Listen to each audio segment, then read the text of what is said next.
ഇതിൻ്റെ സെൻറ്ററിൽ നിന്ന് ഇങ്ങോട്ട് കണ്ടോ ഇങ്ങനെ അളവെടുക്കുക. ഇങ്ങനെ അളവെടുത്തപ്പം 7.5 കിട്ടിയത് കണ്ടോ. ഇങ്ങനെ നോക്കുക. അപ്പോൾ 7.5 കിട്ടിയിട്ടുള്ളത് കേട്ടോ. അപ്പോൾ നമ്മൾ ആ 7.5 പേപ്പർ ക്യാൻവാസിൽ എടുക്കുകയാണ് ചെയ്യേണ്ടത്. ഈ പേപ്പർ ക്യാൻവാസിൽ നമ്മൾ 7.5ക്ക് നടു മടക്കുക, 2ആയി മടക്കുക കേട്ടോ. ഇതിൻ്റെ പാതി. ഓക്കെ. അപ്പോൾ 7.5 14 ഉണ്ടാവും മൊത്തം. അപ്പോൾ അതിൻ്റെ നമ്മൾ പകുതിയാണ് എടുക്കുക. അപ്പോൾ അതുകൊണ്ട് തന്നെ നമ്മൾ 2ആയി മടക്കുകയാണ് ചെയ്യുന്നത് കേട്ടോ. അപ്പം മടക്കിയിട്ട് ഇത് 7.5 ഉണ്ടോ നോക്കുക. അപ്പോൾ 7.5 എവിടെ വരുന്നത് അവിടെ മടക്കുക. വെറുതെ വേസ്റ്റ് ആക്കണ്ടല്ലോ. അപ്പോൾ 7.5 വരുന്നിടത്ത് മടക്കുക കേട്ടോ.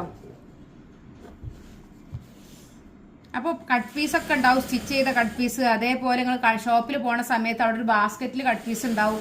അതൊക്കെ വാങ്ങിയിട്ട് ഇങ്ങനെയൊക്കെ ചെയ്തു നോക്കൂ. എന്തായാലും അത് വിജയിക്കും.